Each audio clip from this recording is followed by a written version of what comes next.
If I say I was just engaged to be married, you will forgive my thus intruding my own affairs for a moment, because through being engaged I was led into the most curious happening of my life. I had been in France some 2.5 years before the bit of shell met me, which landed me back in Blighty, with a leg that was not going to be of much more service to me. I had had many and varied experiences in France. Horrors, of course, but of these we do not often speak. Much of deep interest, and much which goes to the furthering of knowledge of many kinds. Knowledge which has led thousands of men to get down to realities, and to shun forevermore the superficial shams which made up their existences before 1914. But this is not a war story, except in so far that it transformed me, an officer in a well-known regiment, into a very ordinary civilian, with a game leg, and fathoms deep in love with the sweet child who nursed me. Elsie Falconer was my nurse, in the stately home of England in which I and my mangled leg found ourselves after a long, troublesome journey. It was a home. There are many such, especially in the south of England, given up by their owners to needs of woundeds. Homes where, in many cases, gallant young heirs have laid down their lives for king and country, leaving none to inherit the stately bourne which for so many generations had belonged to their honoured name. So it comes to pass that the old house is metamorphosed into a well-equipped hospital, strict routine taking the place of former gay hunting, shooting, and careless living. It was a wonderfully beautiful old grey stone house, with an old-world garden. No money was spared, no labour was withheld to make it what it was now, a well-worked, comfortable, happy hospital. I had been there some 6 weeks in the hands of an austere but clever elderly nurse, before Elsie was given charge of me. She was a joy to look at, to talk to joke with, but she was not a nurse. Some women are born nurses. Some have nursing thrust upon them, and some achieve nursing. Elsie was none of these. She was very sweet, very sympathetic, and it was a delight to watch her little fingers bandage my poor leg, though I would not for worlds have let her guess the agonies I endured until in her time off I could capture the sister and beg a little relief, saying my bandages were not quite tight enough. Sister would smile and, being a sport, keep her own counsel. It was an easy matter to step from sympathetic companionship into love-making. Lots of us men have done it. Perhaps some will find to their sorrow, though each man says that will not be me. Not the least pleasurable part of it was a friendship I formed in hospital with a man whom chance placed in the bed next to mine. It was one of those friendships which come into some lives at the first meeting of the eyes, without a word spoken. Something that makes one's innermost mind think the words, "at last," as if one knew that into one's life had come something hitherto wholly lacking. In this way came my friendship with Percy Hesketh. And as the weeks of our hospital life passed on, we drew even closer, making a compact that if either should fall on the battlefield, he would endeavour to communicate with the other. The end of my 3rd month in that stately home found me with my discharge papers, a stiff leg, and the dear little girl, my promised wife. Elsie did not wish to give up her nursing, so I agreed to wait patiently a while.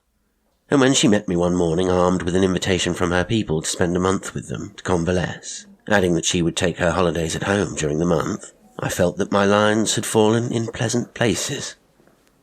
It was the morning of my departure from the hospital that I noticed the first shadow I had ever seen on my little girl's face. I asked her what was the trouble, and her reply was somewhat vague. "I was wondering," she said, "how you will feel at my home." "How I will feel?" I queried.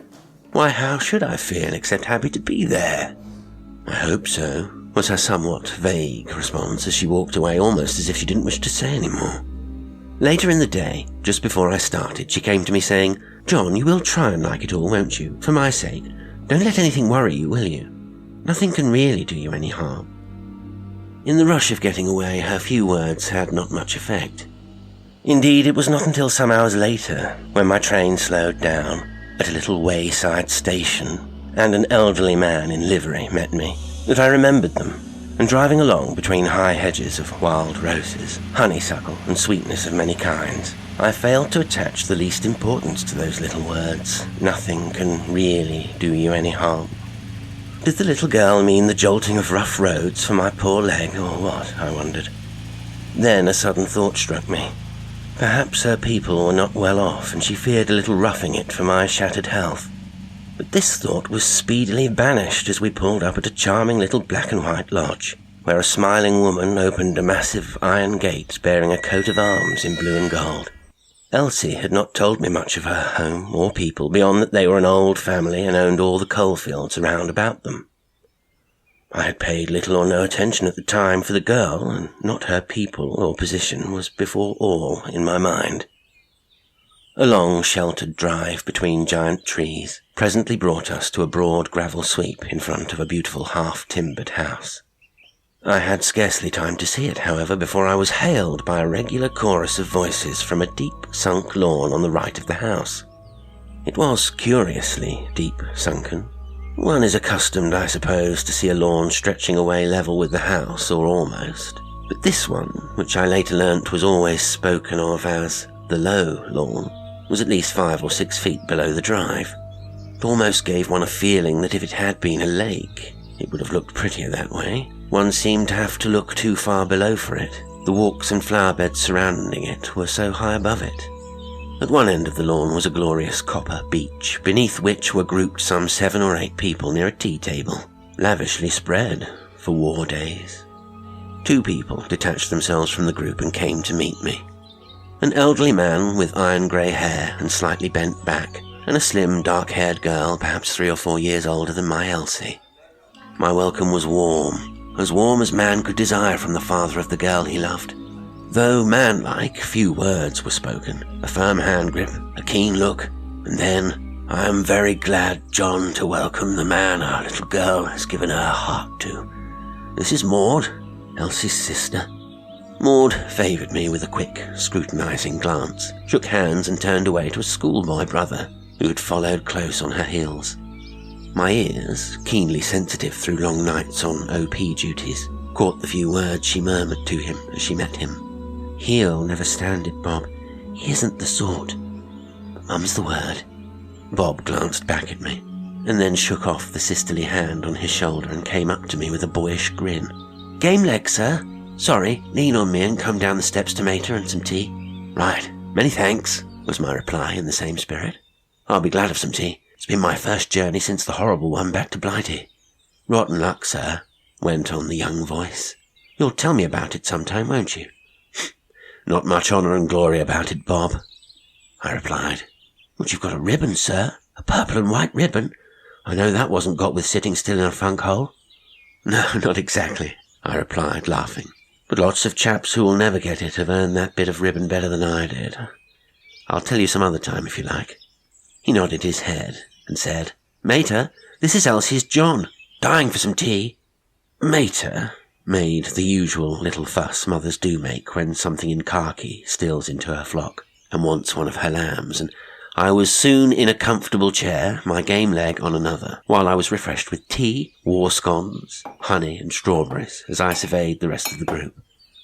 Mr. and Mrs. Falconer, Maud, Bob, a Captain McLean and his sister, Nora, staying in the house, a fair-haired girl in a dark, severe-looking frock, whom I subsequently learned had charge of the 3 boisterous younger members of the family, the Reverend L. Roberts, a middle-aged man who had evidently dropped in for a cup of tea, and the 3 young members who lay sprawled on the grass beside their mother, Lottie, a cherub, aged 6, with red-gold hair and impish blue eyes, Alec and Ken, twins, just at the knickerbocker stage and brimming over with every conceivable mischief, composed the group of which for the moment I found myself the centre.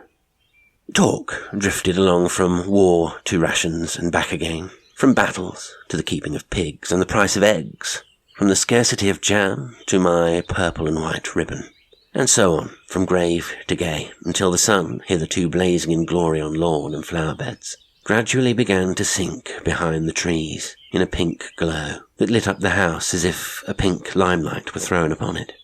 I was intently watching it, enjoying the beauty of it, when my attention was arrested by a sudden move among the group of people, as if with one accord they were seized with the same idea at the same moment.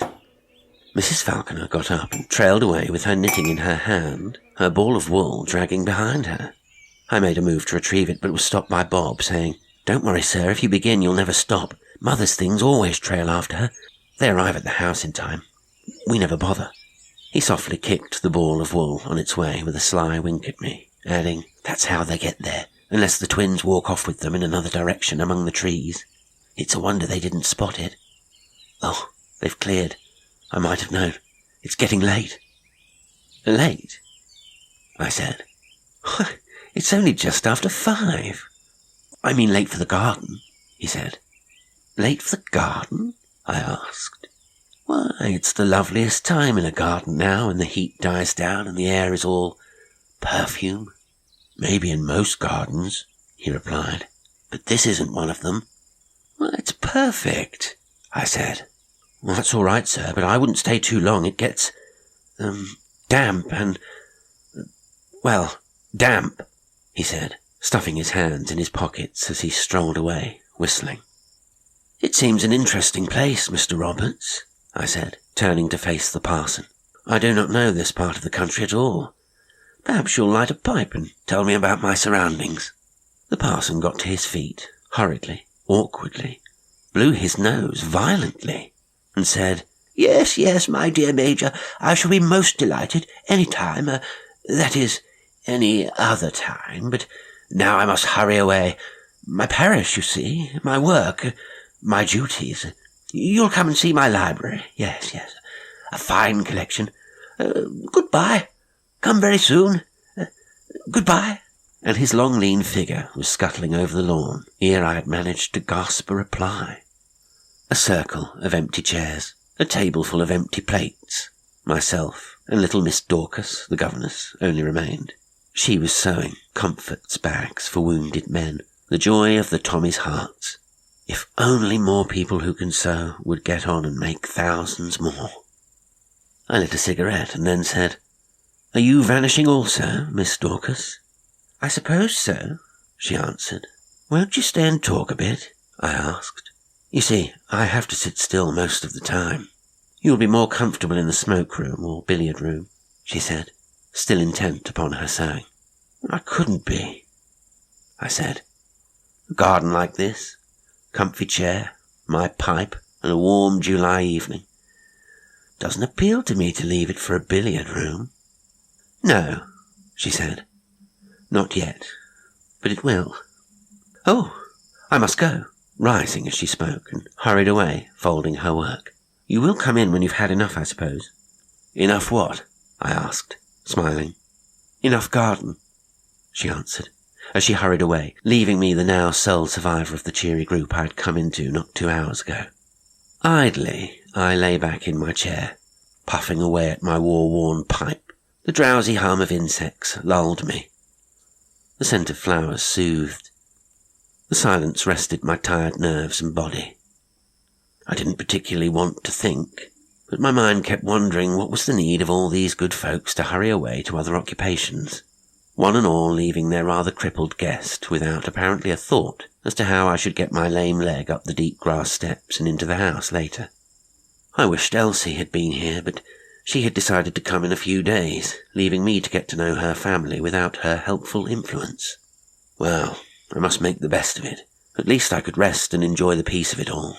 I did my best to go to sleep, but signally failed, though nothing could be more perfect than my surroundings, for such a mode of passing a little of the time I seemed destined to spend alone. It was gloriously warm, and I was pleased to find no trace of damp, such as I had feared, and which would certainly necessitate my moving.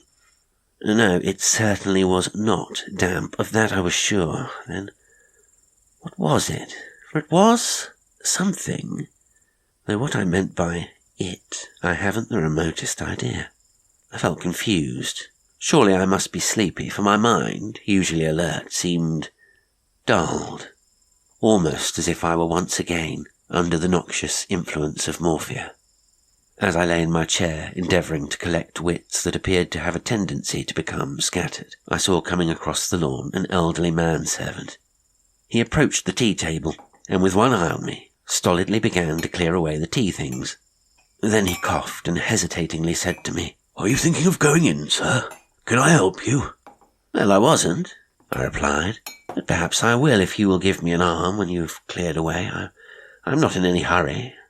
"Very good, sir, but I'll help you first if you wish. though it is getting a bit late." "Late?" The same word, and again I asked, "Late for what?" "Late, for the teacups, sir," he replied. "For the teacups?" I said, astonished. "Yes, sir, I mustn't be late." Saying which, he gathered them up on his large tray and set off with his load. He hadn't gone more than 5 or 6 yards when he appeared to stumble or slip, staggered to recover himself, and the tray and china crashed to the ground. "There," he gasped amidst the wreckage. "I knew it was late." I regret to say my first feeling was one of idiotic merriment. Something about the old man amidst the debris of china and odds and ends of food struck a latent sense of humour in me, and I laughed unrestrainedly. Not so the worthy butler. He, with an expression that baffles description, slowly rose and stood, staring at the broken china for the space of a full minute, before turning to me, as if to reprove my merriment. I frustrated him by saying, "I'm sorry to laugh at you, but over there we somehow learnt to laugh at calamities, and it seemed to help." "Very good, sir," he answered stiffly. "I understand, but it isn't funny, sir. Not leastways what I call funny." "No," I said. "I can see your point of view. I suppose it means censure for breaking good china." "No, sir, it isn't that, for it isn't good china, it's cheap, because any delay means a smash, and we're late today, as I said." "I fail to understand you, my good man," I answered. "I've seen many queer incidents lately, but I can't see why the clearing of a few tea things from a garden table should mean they will be smashed if left late. It is but 5:30 now." "Quite true, sir. May I help you in now?" he said. "Won't you remove the smash first?" I asked. "No, sir," was his emphatic reply. "I will not. They wait till morning, they do." I shrugged my shoulders, feeling the hopelessness of it. The old man must surely have a slate off. I would perhaps hear further of the smash later. Meantime, I was conscious of a wish for a more cheery spot. So, turning to the old butler, remarked, "I will try the steps now if you will give me an arm, but I cannot go quickly." "No, sir," he replied. "You certainly cannot. Leastways not here, and we'll maybe get there sooner by going slower." As an Irishman, that speech appealed to me, and I chuckled as we started our crawl towards the steps. True, I was compelled to move slowly, but I certainly had every intention of moving at least as quickly as I had been able to do during the last few weeks. This, however, was far from the case. Some inexplicable something retarded my every step. I found myself trying to put into words my inability to get along. In a joking way, I said to the worthy butler, "I must have grown stiff sitting still so long. I feel as if my feet were unable to carry me." "Quite so, sir," he answered imperturbably. "Lean on me, sir." I did, but speedily found I was trusting to a broken reed, for the man stumbled at every other step. To an onlooker, we must have had every appearance of a couple of very drunken reprobates, struggling home after a wildly dissipated night, and not, as we were, a worn soldier with a game leg, leaning for support on the shoulder of a worthy grey-haired family retainer, crossing a little space of smooth green turf, leaving behind us a heap of smashed china. If I had been asked to describe that march, I should have said, "Oh yes, I'm aware that I was said to be walking across a smooth expanse of velvety lawn, without so much as a croquet hoop to trip me up, but seemingly I was struggling through a close tangle of strong briars, which entwined themselves round me as if they were endowed with sense, and each successive one was struggling to twist and pull harder than the other. That was my impression, yet on that expanse of smooth green, there was not a single item to suggest such a state of affairs. Slowly, inch by inch, with the perspiration streaming from us, we reached at last the steps, mounted the first, and were confronted by a heavy pressure, as if to force us back. "Stick to it, sir," whispered the old man. And we did, but it took all my limited strength and his combined to press through that invisible barrier, and finally reach the top. The presence relaxed then, suddenly, and I breathed more freely. Nor did it need the butler's muttered, "Hurry in now, sir," to urge me to the greatest speed my exhausted frame was capable of. I entered the hall with a word of thanks to my worthy friend, who disappeared in haste through a baize door, mopping his face. I dropped into the nearest chair, feeling far more done than I ever remembered feeling after long hours in the trenches, and was content to lie back with my eyes shut, until I heard a mocking voice say, "Drink this, John. You'll be all square in a minute." I wearily drank what was offered to me, opening my eyes to see the slightly quizzical face of Maud looking at me. "Thanks," I murmured. "It's a trying day." "Very," she responded. "In the garden. I watched you coming in. Rest a few minutes, and then I will take you to the others. They're in our indoor garden. We prefer it." Then she went away, leaving me to rest. I must have dozed for a few brief moments, for again I did not hear her, until she spoke, in a voice that, to my sensitive ears, still had a mocking note. "Come along, John. You are quite alive, you know. Come to the others." She helped me up, with a good strong pull, the kind of pull our young women are beginning to acquire since they metaphorically took their coats off and gave up fancy work and crochet for making shells, milking cows and tilling the land. And having got me onto my feet, she calmly tucked my arm through hers, saying, laughing, "Elsie won't mind, you know," and led me down a long stone corridor with a broad crimson carpet running down the centre.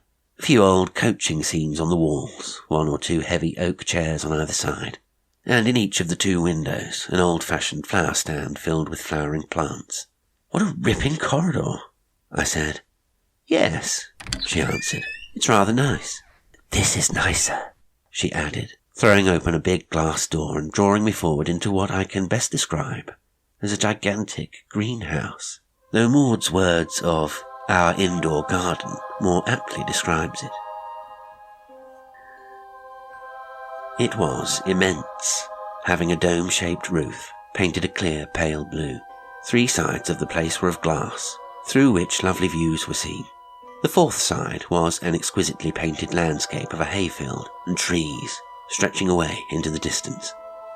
For a moment one scarcely realised whether one was looking at real scenes or painted ones, or where one began and the other ended. Clumps of shrubs here and there made secluded corners, where cosy chairs and couches were placed. A hammock was slung under another tree. One side of the place was trellis work with glorious roses rambling over it, and everywhere were flowers or flowering plants. The ground was dull green like a solid linoleum. In one corner, clock golf was marked out. Badminton occupied another place, and under an orange tree was a large round table with writing materials and many magazines. The dome top could be worked by pulleys and rolled back, the whole idea giving one the atmosphere of a lovely foreign garden. All the family were present, though each seemed intent on his or her occupation, and no one seemed to have the remotest thought of leaving it for a stroll in the garden outside, though a most perfect summer evening was vainly calling. An hour ago I should unhesitatingly have said they were cranks, or had bees in their bonnets, but now, well, I was not sure what I truly thought. "Won't you come and sit down, John?" called Mrs. Falconer. "Thanks," I said. I was feeling rather struck in a heap. This is such an unusual greenhouse. "It isn't a greenhouse," chimed in a little shrill voice. "It's an inside garden. Come and see oranges." And a moist, chubby hand was thrust into my hand. "I'm very tired, Lottie," I said. "May I come in a minute?" "That's just like grown-ups," lisped the little kiddie. "They always say in a minute. They forget." Mrs. Falconer smiled and patted the chair at her side, saying, "Run away, Lottie. John's tired." "John is," I answered, gladly sinking into the cushioned chair. "Why am I tired, Mrs. Falconer?" I asked. "What is the meaning of it all?" "All what?" she asked, blankly. "The garden," I said. "The difficulty of coming in." "You've been asleep," she said, and got stiff. "And the broken tea things," I went on. "Oh, that's Jacob's. He's always having smashes." And the good lady went on placidly knitting her soldier's socks. Nothing to be learnt there, I thought, as I started chatting about the lovely garden in which we sat. "It's like a wonderful winter garden," I said. "It is," she smiled. "Only it's a summer garden as well, after 5 o'clock. "Maud!" she called suddenly, as if remembering. "You haven't fed the birds." "I'll do it myself." And she moved away, Wool, as usual, trailing in her wake. I was left to my own devices once more. What an unconventional crowd they were. Or is it they don't want to talk? I was wondering idly as I smoked a cigarette, when Bob sidled up to the vacant chair and perched himself upon its arm. "You'll come in earlier tomorrow, sir, won't you?" he asked, half shyly. "Kind of knocks one about to stay late." But I was going to play the same game as others, so answered casually, "Oh, does it? It didn't knock me about." "Didn't it, sir?" "It did Jacobs," he added slyly. "He's what he calls all of a dither." "I saw nothing to dither about," I said. "No, sir, I dare say you didn't, but it isn't what you see that does it." "And I most certainly didn't hear anything odd," I went on. "I hope you won't, sir. I did once, and," lowering his voice, "I had brain fever afterwards. You won't catch me out after 5. "Bob, come here, I want you," rang out Maud's compelling voice. "Oh, blow," muttered the boy. "They are dead scared for fear I tell you, and you cut off and leave Elsie." With which cryptic giveaway of his relations he strolled off, hands in pockets. Once more I was alone, and content to be so, to light another cigarette and have a review of the rapid sequence of events. My arrival, tea, the sudden scattering of the group beneath the trees, the broken china, and my desperate attempt to cross a few yards of turf. I could not make head nor tail of any of it. Sufficient for me, I was in love and prepared to put up with a good deal to await the coming of the little girl I loved. My musings were interrupted by the sound of a bell in the distance. "Dressing bell, John," shouted someone. "I'll take you to your room," called Bob. "Many thanks, I'll be glad," I said. I'm not very good at stairs alone." "You aren't upstairs, you're on this floor. Pater thought you'd like it. No, I'm blessed if I should. Too near the garden for this child to— Hang on, sir, I'm pretty tough." Together we traversed again the long stone corridor, through the hall, along a similar corridor, but of more recent date, being of polished pine instead of grey stones. Bob opened a door about halfway down, saying, "There you are. I hope you'll like it. Ring, if you want things. Neither Mum nor Dad ever remember visitors." "Right," I said, "but I'll manage," turning as I spoke to open the window. "I wouldn't, sir," said the lad. "It's beastly, damp." There were 3 windows in my spacious bedroom, 2 on one side, one at a queer angle in a built-out corner. This latter was heavily shuttered, barred up and padlocked. "Great guns," I cried. "Who on earth are you expecting to get in? It's like being walled in. Where does it look out, if it's ever opened?" "It's open till 5 p.m, said the lad, "and it looks out onto the low lawn. I'd leave it at that, sir, if I were you." And he edged himself through the door. Alone again, I thought, lighting the inevitable cigarette. What an extraordinary family they seemed to be, so detached, as it were, so self-absorbed, but above all, so skillful at playing into each other's hands. Even the smallest of them aiding in the now apparent determination of each one not to remain alone with their wounded guest and future relative. Why, I wondered. What did they fear? This last thought was a subconscious one, for I had not hitherto consciously thought of fear in any form. Well, time would reveal, perhaps. Meantime, it was a fresh interest, an unusual interest to find myself a guest in a unique house, full of unique people, all doing their best to keep me from finding out something that so far hadn't a name. It would amuse me to circumvent them, and help to pass the days until my girl came. And now to dress for another scene. The scenes were certainly following one another in rather rapid succession, perhaps too rapidly for a convalescent, and yet I have a firm and fixed belief that the quickest way for a sick person to become a well one is to keep the mind occupied, busy, interested, to fill up the days and hours, leaving no time for brooding or speculation as to the why or wherefore of one's apparent slow healing. Thoughts of health bring health, just as quickly as brooding melancholy brings depression and subsequent ills in its train. It has been truthfully said that the wounded lads who have recovered best are those whose outlook has been buoyant and cheery, those of whom even a swamp did not depress them, as Mark Tapley would have said. My days certainly gave promise of being full enough. I had finished my leisurely dressing to the running accompaniment of this train of thought, just as a silver chime of low notes rang through the house. Pretty, I thought.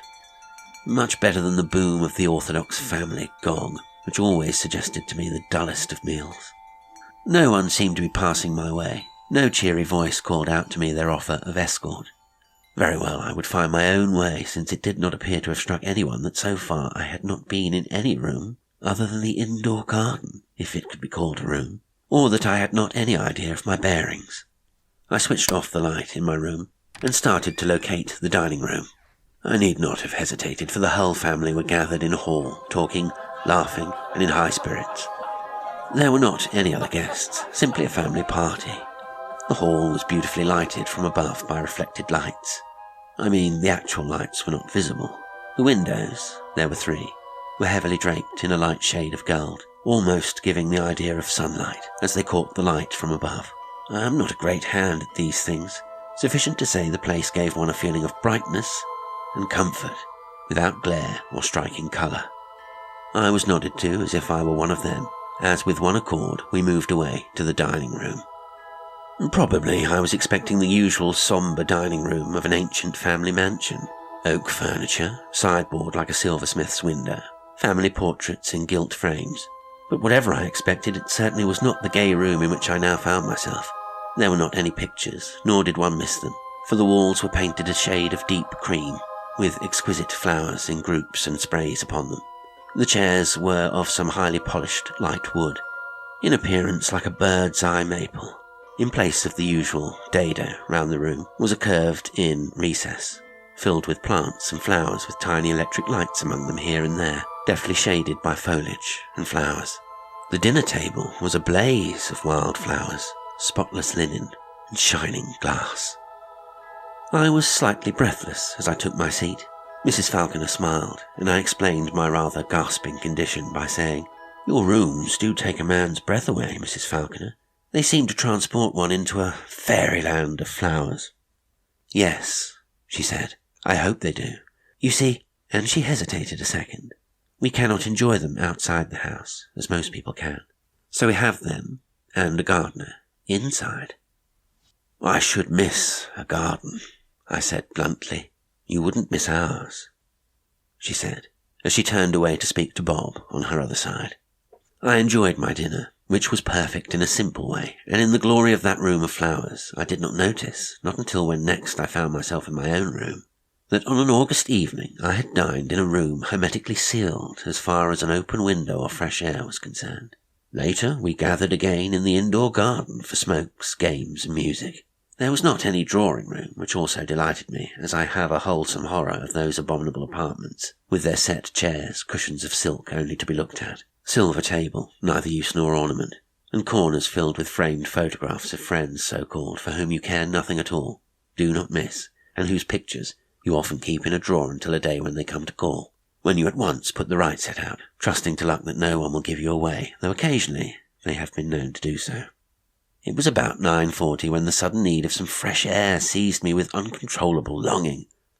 I had lived in the air so long it was impossible for me, I felt, to remain shut up indoors, especially as there seemed an unwritten law forbidding the opening of windows anywhere. I was idly wondering how I could best escape to smoke a quiet pipe in the fresh air before turning in, when my worthy father-in-law-to-be dropped into a chair beside me. "Getting tired, John?" he asked. "I should turn in early if I were you. We are all early-to-bed folks here." "No, thanks," I replied. "I'm not tired. I was admiring that painted view of the far end of this lovely place, though I should have thought glass on all sides would have better carried out your idea. What would the view be if that end were also glass?" "It all depends upon the time of day," was his reply. "In the morning it would show you the garden, the low lawn," he said. "But now, for instance, it wouldn't. Or if it did, you would rather not see it." He left me no chance to comment on his explanation, merely stated the fact leaving me to make of it what I chose. I didn't make much, needless to say, except to make up my mind more firmly to fathom what they were fast leading me to look upon as a mystery. And as I have the healthy Englishman's dislike of mysteries, I did not intend it to be one for longer than I could manage. Very well, I thought. Independence is my attitude henceforth, for when I came to think of it, I had been led, influenced, ringed about, as it were, in an unobtrusive kind of way ever since my arrival a few hours ago. We would see. I rose, shook out my pipe, strolling away as I did so, to where the piano stood under a bank of roses. Maud was playing soft snatches of ragtimes. Bob was lounging by her side, Mrs. Falconer nodding over her knitting close beside Mr. Falconer, who was reading, while Captain McLean and his sister Nora, with whom I had not so far had any conversation, were idly knocking the clock golf ball about.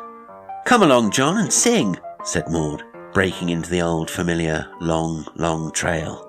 "All soldiers sing this, so begin." "I'm not just in singing form at the moment," I replied, "and I'm a little tired. I'm just going to smoke a pipe out of doors before I turn in," was my calm announcement. But had I dropped a bomb in the midst of them, the effect of my few words could not have been more startling.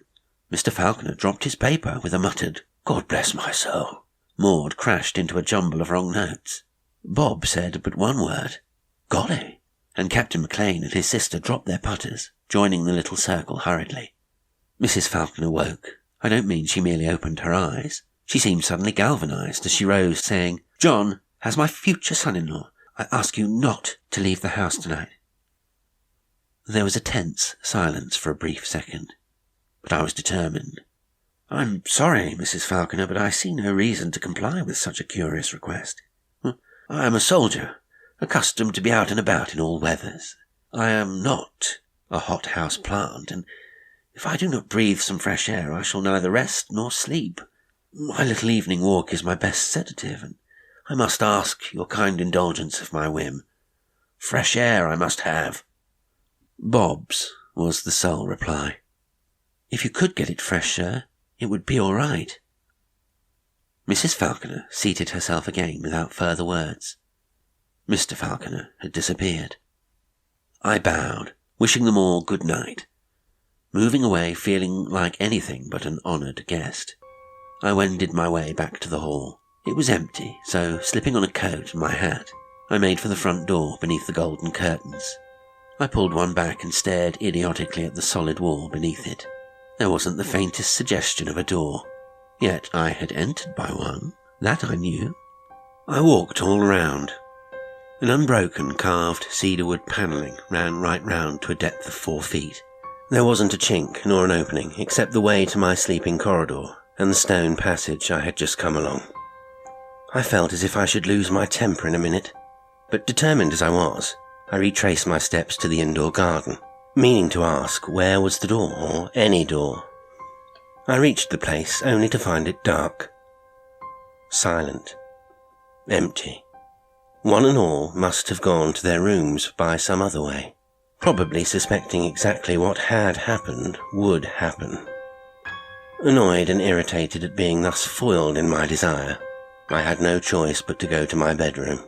The whole house seemed sunk in the silence of sleep, though it was but 10:30, and I shut my door with a rather vicious slam that echoed and re-echoed along the corridor. "Now for my windows," I murmured. "For a breath of fresh air I must and will have." Futile wish. Unattainable longing. My windows were thick plate glass, minus fastening of any description. "Foiled again," I murmured, as I began a minute inspection of the iron-shuttered window, which was some 3 or 4 feet above the door, with a broad windowsill. A bit of a risk to get on to that, I thought, with a lame leg.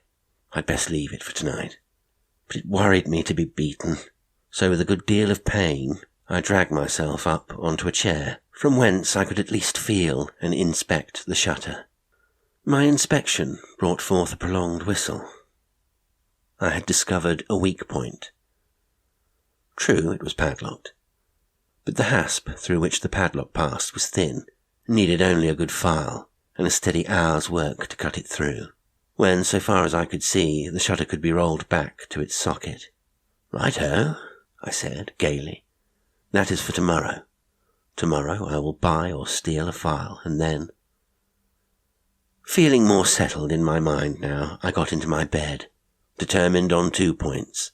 Tomorrow would see that window open, and that I would to all intents play the game, nor appear conscious of what was an actual fact, that after 5 p.m.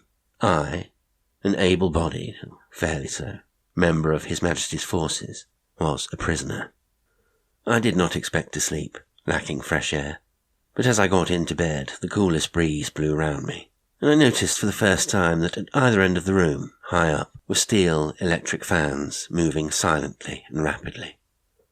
Then the prisoner isn't to smother, I thought, as I dropped into a profound sleep. I awoke feeling rested, refreshed and fit, in spite of a night of closed windows, to which I was quite unaccustomed. Tea was brought to me at 7:30, and I rose feeling ready for whatever the day might bring. It was not going to bring my little girl, alas, though she hoped to be with me within the next day or two. In my heart was a lingering feeling that it was just as well, for she might, probably would have, interfered with my plans. I joined the family party in the hall a little before 9. All were in the best of form. The hall door stood wide open, though I carefully refrained from taking any apparent notice of the fact. Breakfast was served in the dining room, which had undergone a slight change. There were fewer plants, fewer flowers, and 2 large windows were thrown wide open to the sun and air. The same detached spirit was plainly seen as last night. All were intent upon their own devices. It struck me as unusual that the 3 guests, one of them a cripple, should not be consulted in the smallest degree as to their tastes, ideas, or wishes for the day. Not a single comment was made as to the previous day, its doings, or the evening of it. It gave one a feeling that sufficient for the day was a saying ably carried out. I waited for a kindly suggestion such as, would I care to drive? Would I prefer a lounge in the garden?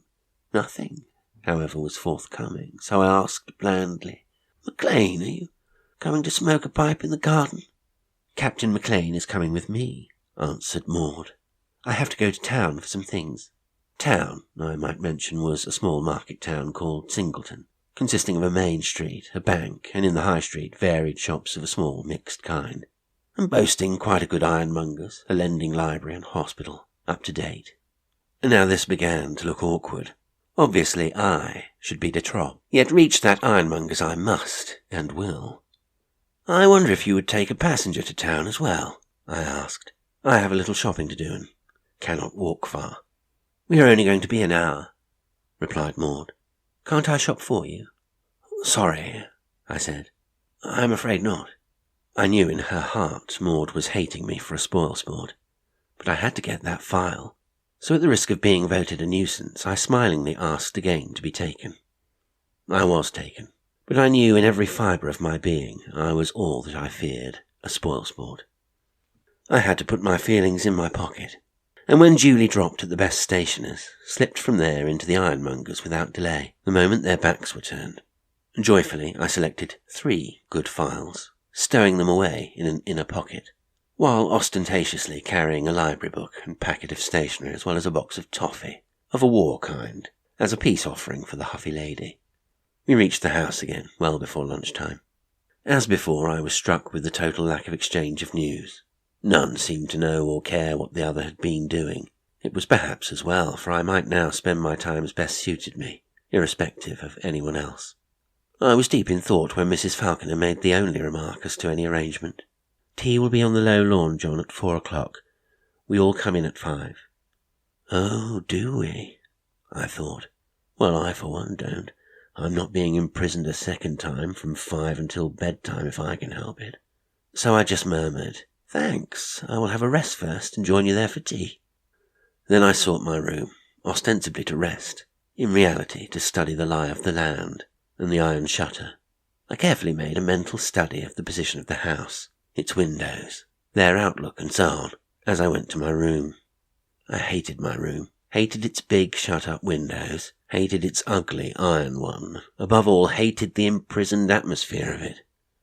I studied the view from those windows. They overlooked a walled fruit garden, beyond which stretched a belt of trees.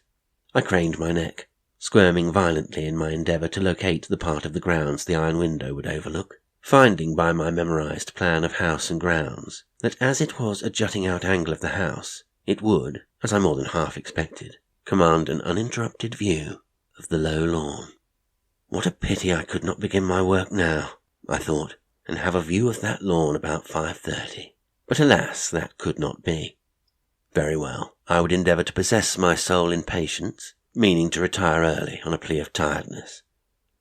I spent an hour on the couch in my room, dozing lightly under the pretence of reading, and 3:30 found me wending my steps to the low lawn, but with a dire thought in my mind. Suppose my iron window should be barricaded outside as well. I had not long joined the group on the lawn before my misgivings were put to rest. I had spotted the iron windows, also immediately above it, a similar one. It was an odd angle in a house, though if left as windows might have made an attractive corner in the rooms. I would for once question, but whom? Mrs. Falconer would rise, grandiloquently, to the occasion, flooring me with a single terse reply. That was a foregone conclusion.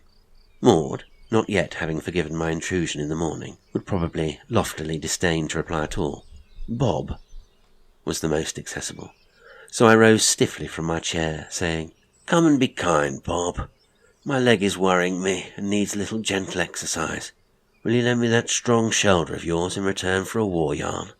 "Won't I just?" he answered, springing to his feet and placing himself ready for my encircling arm to rest along his shoulders. I kept my promise during 3 turns slowly up and down the lawn. I spun out my yarn a little, making it end about the centre of the lawn as we faced the house. "Half a second, old man," I then said. "I must have a breath." We stood, and I gazed at the house. "Jolly old place," I said. "Yes," he answered. "Are you ready, sir?" "In a jiff," I replied. "I'm trying if I'm clever enough to spot my room. I bet you a bob I can." "Right," said the lad, all eagerness now. "Try, sir." I made 1 or 2 feeble shots, which were received with yells of derision.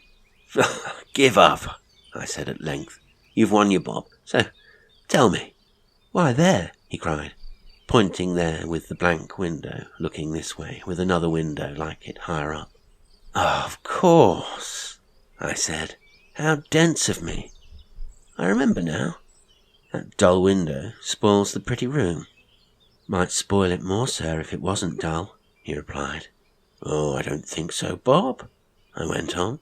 "Look what a picture the lawn would be from it." "A pretty picture, I don't think. I guess you'd jolly quick pack up your traps and quit if you saw the pretty picture, sir." "Look here, Bob," I began in wheedling tones.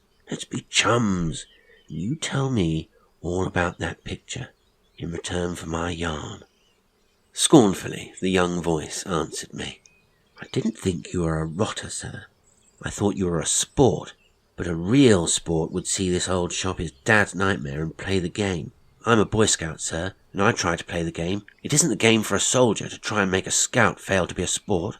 Humbly I begged his pardon, feeling about 3 inches high as I did so, and wondering what his opinion would be of me if it transpired that I had broken open the window, though I hoped to defy detection. In silence we retraced our steps, but I had fallen from my high estate in Bob's eyes, and could feel I was not any longer a hero, even with a purple and white ribbon. So do our youthful judges censure and condemn. Tea was somewhat more of a rag than previous meals, possibly because little Miss Dorcas, with her 3 charges, joined us at tea, though their other meals were taken in the seclusion of the schoolroom. I was keeping a furtive eye on my wristwatch, and wondering which of the party would make the first move, when I saw Mrs. Falconer nod to Miss Dorcas, who promptly rose, calling the children to come as she went. I wondered by what means such obedience had been taught and enforced, since 9 out of every 10 children would have begged for just 10 more minutes. "The kiddies trot in early," I remarked, to no one in particular. "You bet," answered Bob. "They always go through the fruit garden to the schoolroom, and if they get there before the sun leaves the apricot wall, they can pick one. You bet they don't miss." I smiled, thinking to myself how apt it all was, seemingly so natural, though every move was planned. Maud and the McLeans were the next to go. Maud talking volubly about finishing the badminton set begun last evening. They had barely gone before old Jacobs hurried up, this time with a trim maid in attendance. The two cleared the tea things and departed without loss of time. There was not to be any delay this evening, that was plain. Mr. and Mrs. Falconer only remained. They were going to sit me out, so to speak. I would alter that plan. I rose, saying, "Might I, too, venture in search of an apricot?" Mrs. Falconer, a barely perceptible shade of relief flashing over her face, answered, "Yes, surely, and go in by the schoolroom door. From there you can join us in the indoor garden." Mr. Falconer rose, as if to accompany me, but his wife's glance restrained him. Evidently it was a little further than even they could with courtesy go, to accompany a guest to the fruit garden, as if fearing wholesale robbing of fruit trees. So I was permitted to go alone. My idea was, of course, to visit the fruit garden, but not to enter the schoolroom door, joining the caged-up company from then onwards until bedtime. Oh no, I was merely going to get an apricot, dawdle a while until the coast was clear, and retrace my steps, almost to the low lawn, but instead of descending to it, skirt right round the top of it, and so indoors when I felt disposed. I reached the fruit garden, took my apricot, waved gaily to little Lottie in the window, disregarded the beckoning hand of little Miss Dorcas, who was gazing at me through the long window, with almost a look of fear in her dark eyes, and retraced my steps to the path which led right round the sunk lawn. I walked along it, on the far side from the steps leading down into it, halfway along past the group of fine trees, where the tea was usually put. I paused because I had to. I knew that, but tried not to think it. I wasn't exactly held up, nor was I conscious of briars tripping me up as last night. I had merely stopped. Stopped to breathe. Yes, that was it, only I wasn't out of breath. There just wasn't anything to breathe. Foolishly, I found myself saying this idiotic sentence over and over again. Not out of breath, but nothing to breathe. I had been once in a gas cloud in France, but this wasn't like that. This was like nothing. I struggled a few more yards and gazed. The house seemed to have receded. The lawn seemed further below me, and appeared veiled in a bluish haze. Thicker and thicker it seemed to get. And as I gazed, I fancied I could discern swiftly hurrying forms moving to and fro. I struggled on again, intent only on reaching the house. As I advanced, the bluish fog closed round me, shutting me in an impenetrable wall. In vain I struggled. In vain I peered. At last, even beating the fog with my hands as if to force a passage through. Nothing availed me, and ever and anon I could see the hurrying forms below me. Terror struck me, and would that I were safely in the indoor garden with its warmth and light and beauty, instead of here, enveloped in fog with other forms of which I dared not think, hurrying below me. Would that I had been guided instead of going my own obstinate way. Vain were such repinings now. The shapes seemed more defined, the atmosphere more dense. Feebly I struggled to see the time by my luminous watch. 8 o'clock. Have I been wandering here so long? It seemed incredible. I must and will reach the house, but now I seemed to have lost the house. All trace of it had vanished. Last night I grumbled that I was a prisoner indoors. Tonight I was to be kept outside the house. Denser and denser grew the appalling thickness of the air. I feared to move a yard in advance. If only it would lift a little, just enough to enable me to go forward in safety. Even as I spoke, the atmosphere grew perceptibly clearer. I took one step forward, to find myself standing on the edge of a precipice, or what seemed like one. I was now facing the sunk lawn. Sunk indeed, for it seemed far, far below me, with a drop from where I was standing of I dare not contemplate what depth, where shapes were ever hurrying to and fro. Cautiously I bent nearer, in a way almost glad to gaze on some movement rather than into the impenetrable wall before me. As I gazed, a figure seemed to come close up to me out of the void, stretching its arms towards me as if to drag me within. I saw no face, no definite shape beyond the shadowy outline and the arms. I shrank back and back to find myself pressing against the shrubs. Could I keep in that position without losing my bearings? I wondered, for if I could, I was then backing away from lawn and house. How far the fog extended I could not guess, but to press back from the lawn seemed the only thing to attempt. I was weak, spent, almost done, but I threw my last ounce of strength into this move. Crash, crash went branches behind me. My weak leg was failing me, and I found myself feebly trying to pray for help. And now, the shadowy forms seemed to follow me. Closer, closer they pressed forward, as I pressed back. Suddenly I fancied I heard a faint shout. Then another. I tried to answer, but was powerless. Terror had made me dumb. Another shout. "John, where are you?" I could not answer, but gave one last push, and fell. I opened my eyes to find not a search party, not a feverish gang of people fussing over me, but merely Mrs. Faulkner, with a flash of brandy in one hand, a light rug over her arm, leading a magnificent hound by a long chain. His acquaintance I had not made. He was licking my face and hands when, with a long shudder, I sat up. "Mrs. Faulkner," I said. "Yes, John. Gelert and I. Do you feel able to walk? You have some way to go before you can rest." "Are we far from the house?" I asked. "The house, as far as we are concerned, has ceased to exist until daylight," she answered. "I do not understand," I said. "Of course you don't," she replied, "and we're not content to be guided." "No," I said ruefully. "How topping of you to come." "No one else can," she said. "Only Gelert and I can come. But now you must try to move." I took a little of the brandy and struggled to my feet, to find I was on the extreme edge of the shrubberies, beyond which appeared to be meadows. With my final twist back, I had landed on my back into the meadow, nothing resisting my strength, and of course fell. "How deep is the shrubbery I backed through, Mrs. Faulkner?" I asked. "A matter of perhaps 30 or 40 yards," she said. "Fortunately, it occurred to you to back." "Why?" I said.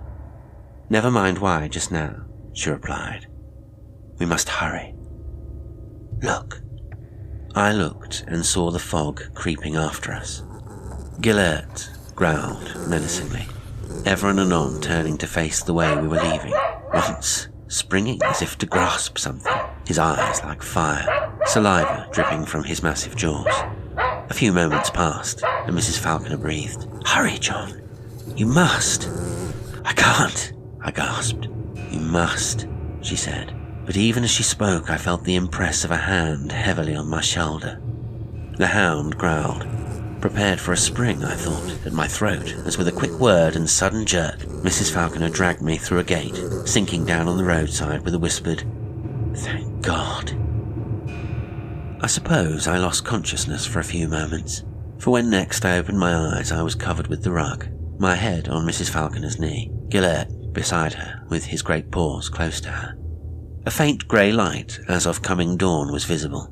The atmosphere was clear and balmy, and very silent. Mrs. Faulkner rose, and her voice was once again the cold, unemotional tones of my hostess.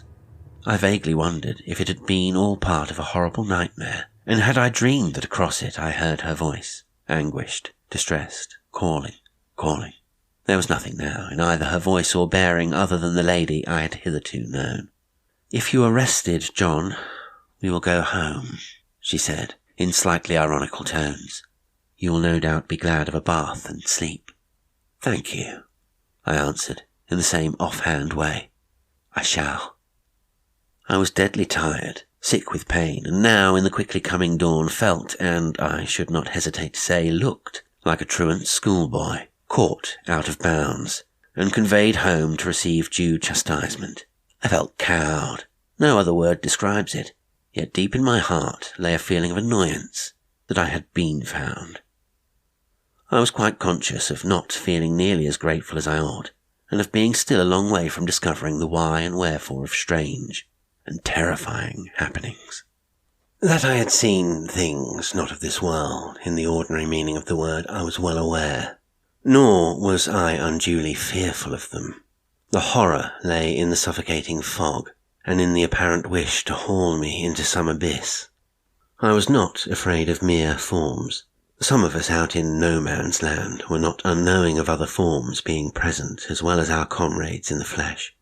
There are those of us who, in spite of the jeering of scoffers, still say that the angels of Mons were not the fantasy of unhinged minds, nor even a mirage due to a tot of rum. Therefore I, among many others, have learned to be less sceptical and not to take non-understandable things as impossibilities. The truant schoolboy feeling clung to me all the way home. I shouldn't have felt surprised had Mrs. Falconer taken me by the hand and bidden me trot along. As we neared the house, I observed smoke from 1 or 2 chimneys. What time it was I did not know, nor greatly care. In silence we entered the hall, hearing a large clock boom 5 as we did so. A small round table was drawn near a blazing, freshly kindled fire. A kettle steamed on the hob. Toast and bread and butter were there, but not a sign of any person. Still in silence, Mrs. Falconer threw off her fur coat and cap, and warming her hands at the blaze, she uttered one of her usual terse remarks. "When you have had food, John, I advise a bath, bed, and a still tongue. The household are aware you remained outside when you had better have been in. Details of your experience are not desirable, and for Elsie's sake I do not advise a repetition of foolhardiness. I also ask you to conform to the house rules, which are made as little irksome as possible." I did not reply beyond a mild bow, and she went on. "I am going to lock Gellert up now. I counsel bed for you, and the doctor to see your leg in the morning. Goodbye." I had prepared an elaborate speech of thanks for her timely help, but she cut me short, saying, "Your best thanks, John, will be to conform to rules. No one else has ever tried to kick them over quite so deliberately before." She left me then, and I dragged my throbbing limb to bath and bed, too weary to think or conjecture further. When next I awakened, it was 10 a.m. No one apparently had been near me, so I rang my bell.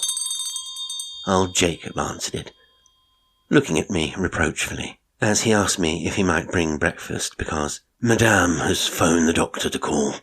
There was no need, I said. He may even order me to lie still.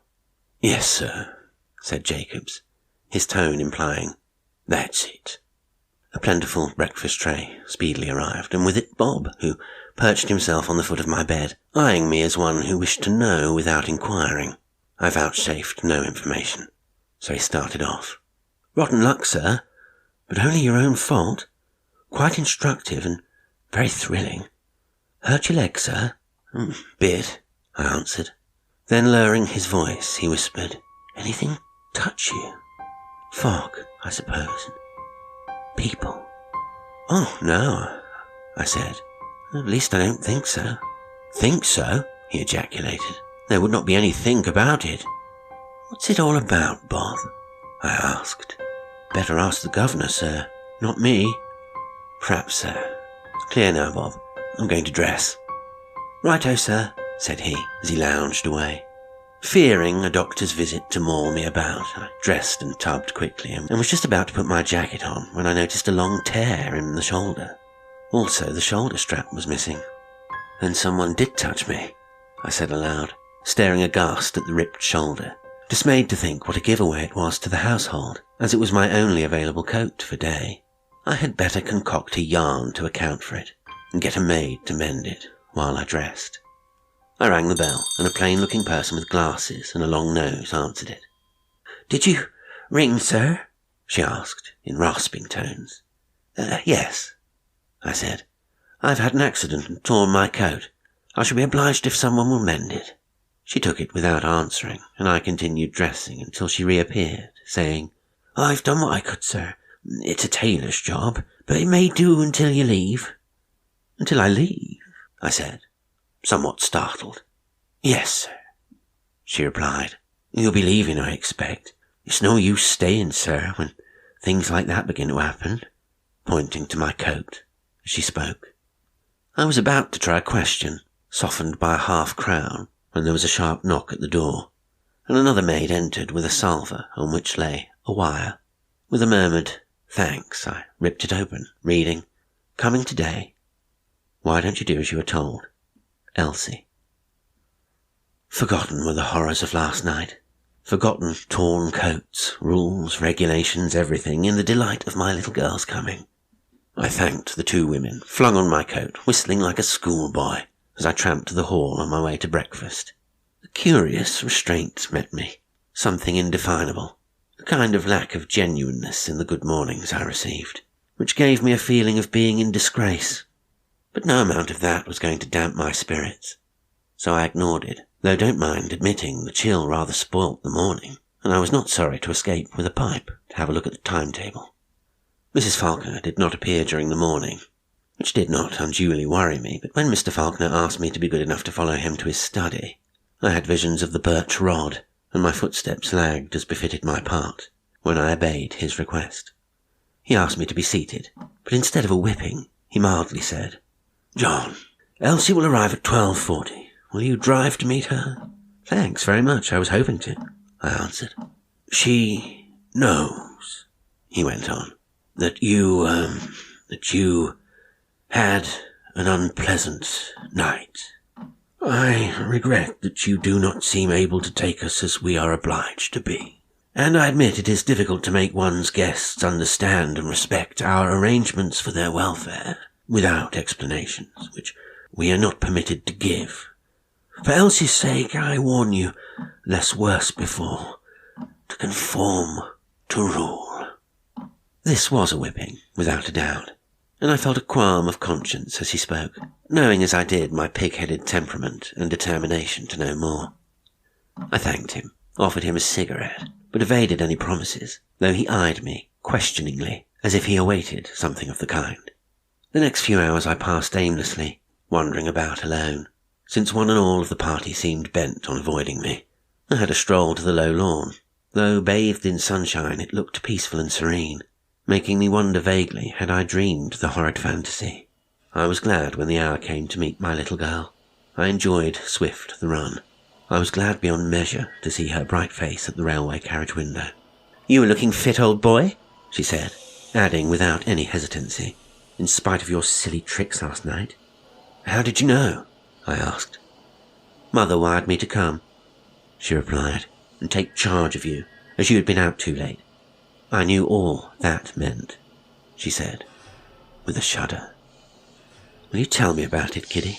I coaxed, but her little face took a graver look as she answered, "No, John, I can't. You must just trust us and do as we do. Stay with me, dear, this evening.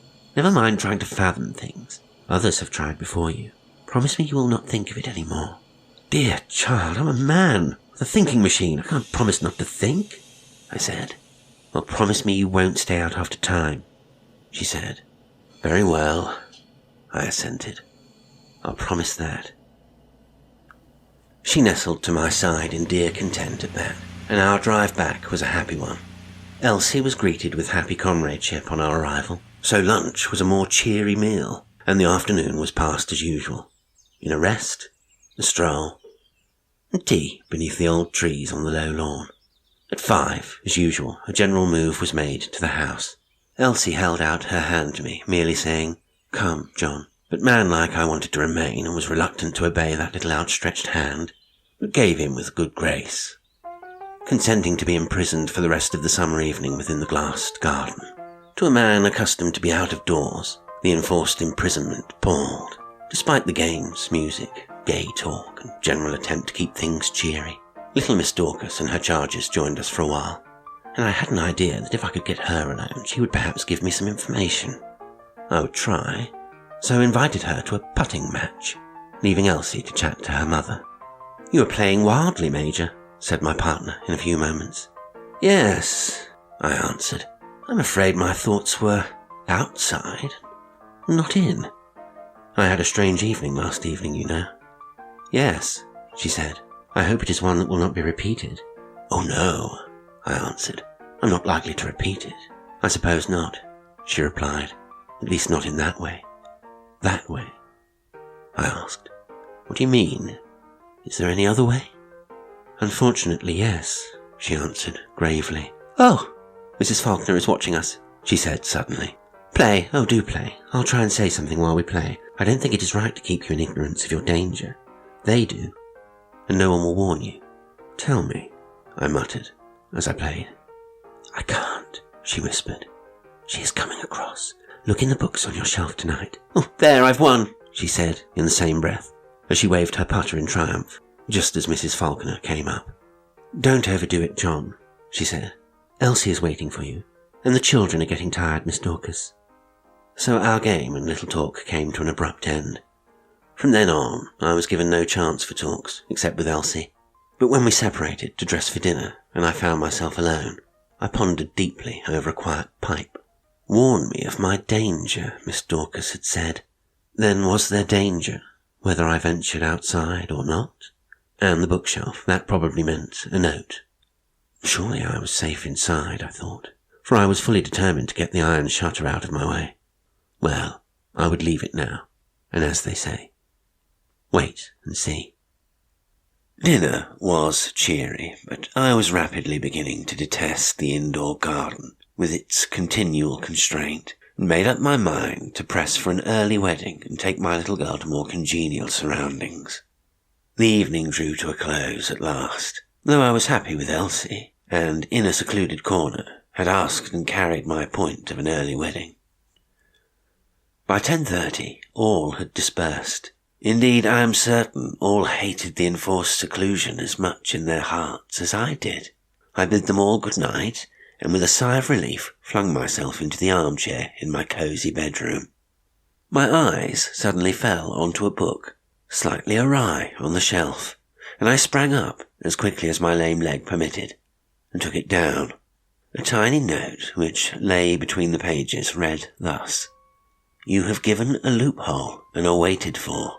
Take care you are not taken outside the house. Keep from your windows. J.D. I said. Keep from my windows? That little warning gives me a clue. But surely if I do not open them, all will be well. I only desire to see through them, and what's more, I will. I took my coat off, mounted a chair with difficulty, managing to seat myself sideways on the broad window ledge, armed with my files and a soft cloth to dull the sound as much as possible. Luckily, the file was sharp and the metal soft, and in a short time I had made a deep dent. It was now 11:30. All was silent. Presumably the whole house was wrapped in slumber. Steadily I worked for another half hour. The hasp was almost through. I paused for a brief rest. As I paused, there sprang into being, probably from my subconscious, the thought, suppose real danger did lie in wait for me. Suppose some horror undreamed of should cost me my life, or worse, my reason, and none knew of this attempt of mine to lay bare a secret so carefully guarded. I prolonged my rest sufficiently to climb from my windowsill, add a few lines to my carefully kept notes of events since I came here, put the bundle of papers in a long envelope, sealed it, and addressed it to Captain Percy Hesketh, having done which I remounted the windowsill and endeavoured to complete my task. There seemed some slight hesitancy in my movements, probably because I was now nearing the goal I had set out to win. I braced myself and started again. How still it was, though the wind seemed to have risen a little. I could hear it moaning round the corner of the house, fitfully, as if a sudden summer storm was coming up. The hasp bent, gave way, and came in two in my fingers. Gently, I moved the heavy shutter an inch. It creaked. Creaked, it seemed to me, loudly enough to wake the 7 sleepers. Did I imagine it, or did I hear a step overhead? I must hurry. I scrambled down, switched off all lights, climbed up again, and waited, breathlessly. All was silent. Carefully, I slid down onto the chair below me, and cautiously drew the shutter back a couple of inches more, then waited. Still all quiet. Swung it wide. Crack! I dimly remember calling Percy. Calling with my soul, more than with my voice. When next I remembered anything, it was to become conscious that I was in bed in a bright, lofty room. A white-capped nurse was by my bed, holding a glass. Percy Hesketh was sitting by my side, a fact which gave me joy without an atom of surprise. It was as if I had expected him to be there. "If you swallow this, you may say a few words," said the nurse. I swallowed it, and gave my hand into the warm grasp of my friend. "John," he said, "I have your papers. Try to tell me what followed the cracking of the pane of glass." Feebly, haltingly, I tried, as I stumblingly, shudderingly told him. Following the crack, the window splintered before my eyes from top to bottom. I bent back, expecting to be covered with falling glass. It did not fall, but a pale, unearthly light illuminated it, lighting up to my horrified gaze. Faces, pressed against the window, peering in upon me, but faces such as I never in life beheld. They were dark, almost black, with sunken, fiercely gleaming eyes, the cheekbones protruding, flesh sunken, looking almost like living skeletons, save for the skin, which stretched tightly over the bones. Anger, despair, ferocity, hunger, terror, all were depicted upon those awful faces. Through the cracked glass, deadly fumes began to steal. My room seemed cloudy. I was as if transfixed, unable to move, to call, to reach the lights, to do aught but stand staring tremblingly. The faces pressed closer and yet closer. They reached the glass. It cracked again, and more fumes poured in. Long arms, seemed hundreds of them, reached wildly up. Skinny hands like those of skeletons were held out as if to grasp. I tried to step back, to get away from the window, as with a terrific crash, the glass fell in. Arms and hands stretched through. Faces came nearer, nearer. I felt myself seized, held, lifted, drawn upwards. I was on the windowsill again, held in an inexorable grip. I felt myself lifted through, felt the cold air on my face, was just able to discern the hurrying figures in the thick mist, and to know beyond all doubt that I was being borne swiftly by claw-like hands towards the low lawn. Continued by Captain Percy Hesketh. As my poor friend uttered his final words, he sank back into my arms in a state of unconsciousness from which he never fully recovered, though in the many hours of watching over him, which were permitted by the hospital staff, I witnessed again and again the agony of mind and horror he passed through. My painful task it was to bring the girl he loved to his bedside, to witness her grief as he failed to remember her name or face. All my life I shall remember that afternoon. The sun was shining on the floor of the ward, lighting up stray corners and patches as I gently led Elsie Falconer to my friend's bedside. He was sitting up, laughingly pointing to the sunny patches, babbling about the funny light. He took no notice of the girl beyond asking me, "Why does that girl cry? Do you know her, John?" I asked. "No," he replied, "but she is pretty. Tell her to look at the funny patches. Then she will laugh. Take her away," he added. "She cries." Nurse led the weeping girl away, and I was thankful she had gone. One or another came to see him. It was always the same.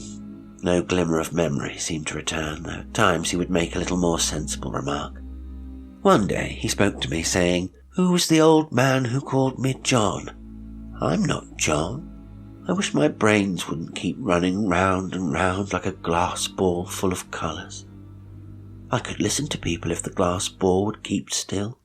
He rambled on, and uneasy and fearful I called the nurse. I saw by her face it was the end, as with sudden strength he flung himself against the pillows, shouting as loudly as he could, "Hark! There are the guns! At it again, are they? Give me my rifle. I'll show 'em. Now, boys, come on, over the top and at 'em." They were his last words, and the day after, the following notice appeared in the papers.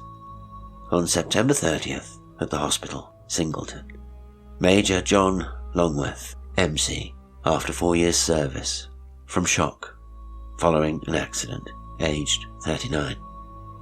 Some years later, I ventured to read through my late friend's notes of the experience which cost him his life, and to rewrite them to the best of my ability, for this, I believe, was what he wished done.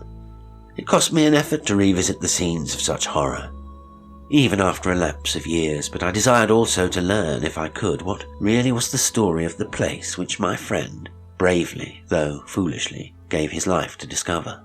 The landlord of the village inn gave me the story, as told to him by his grandfather, who knew the former tenants of the house.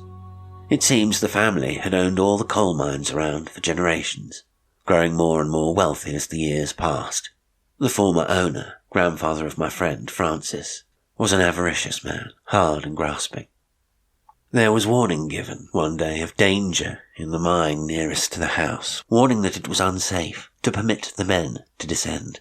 Old Falconer, with his greed for money, preferred to risk men's lives rather than lose by delay, and ignored the warning, in fact had it contradicted, and the men went down to their death, some 400 of them. Old Falconer added to his crime by refusing to spend money for rescue work, saying it was useless, that the earth had closed the mine completely. Apparently it had, though there were those who told of groans and shrieks coming from the bowels of the earth.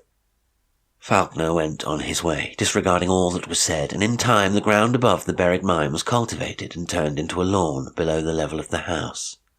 When the old man died, he passed on the dire legacy to his sons, leaving them the whole of his fortune on condition that they lived in the house, making them promise that none on the premises would be out of the house after 5 in the evening, stating that the entombed men haunted the place.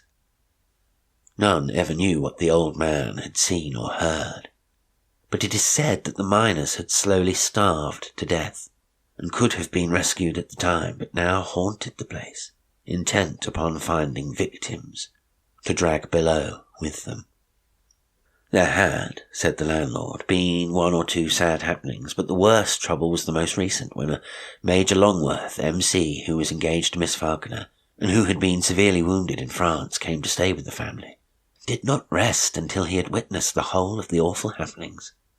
Mr. Falconer was awakened in the night, it is said, by the sound of shattering glass, and rushed into Major Longworth's room in time to see him borne away towards the ill-fated lawn. The big hound kept on the place was loosed, and dashed across the lawn, in which a vast crack had appeared. Mr. Falconer described a furious fight for the body of Major Longworth between the hound and something unseen, but that the hound succeeded in hauling the body out of the crack in the ground into which it appeared to be slipping, dragging it, mauled and bleeding, back to the house. "Major Longworth died in the hospital here, sir," went on my garrulous host, "and Miss Falconer entered a nursing sisterhood. People say the house will collapse some day. Have a look at it, sir, if you've time, before it gets late." I thanked him and went my way. I found the house, desolate and dilapidated. The vast glass house on one side of it, full of dead plants and broken chairs, dirty beyond description. The gardens were a tangle of briars and weeds. The paths had become mere grass tracks, the low lawn grown rank and rough, its greenness marred by a vast blackened crack right across it, as if a subsidence had taken place. A brooding sense of mystery and disaster hangs over the place, nor do I hesitate to believe when I hear on all sides how the place is shunned. Still less can I doubt my friend's written words of all that befell him, in spite of all warnings to conform to orders, and not venture outside the house. Today's story was Outside the House by Bessie Kyffin-Taylor. It was read by Jasper L'Estrange.